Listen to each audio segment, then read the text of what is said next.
Il s'est agi d'une contre-offensive des forces armées de la RDC, appuyées par l'aviation militaire de la MONUSCO.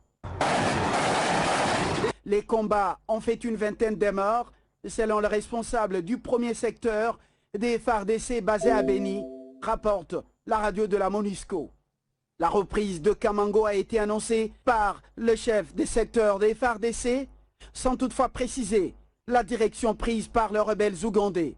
Selon les mêmes sources, l'armée a récupéré cette localité après environ 1 heure des violents affrontements avec les ADF Nalu. Ces rebelles ont décroché de Kamango face à la puissance de feu des FARDC, appuyée par l'aviation militaire des Nations Unies d'après les mêmes sources.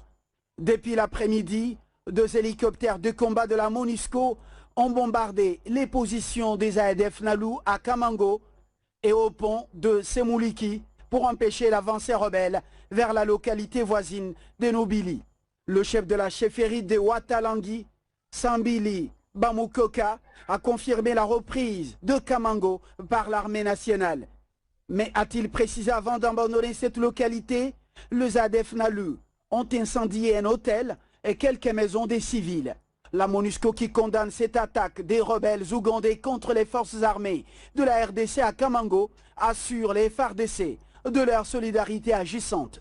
La reprise des Kamango par les forces loyalistes constitue un des derniers cadeaux de Noël en cette journée de mercredi. Controverse autour de l'identité des hommes armés qui ont attaqué la localité de Kamango ce mercredi, jour de Noël. Si certaines sources les identifient aux rebelles ougandais des ADF Nalu ou encore aux ex-combattants du M23 qui seraient réarmés par le régime de Museveni en Ouganda où ils s'étaient réfugiés après leur défaite militaire à Tchanzu en novembre dernier, le chef de la chefferie de Watalinga révèle qu'il s'agit bien des éléments de l'armée régulière ougandaise qui se sont déguisés en ADF Nalu. Selon le Mwami Bamukoka Sambili joint par Télé 50, s'il s'agissait des ADF Nalu, ils se seraient repliés vers l'axe Kamangombaou ou dans le parc de Virunga. Mais ces assaillants se sont plutôt repliés en passant par les villages Kawelo, Liva et Kichanga pour finalement rallier la localité de Butogo en Ouganda voisin.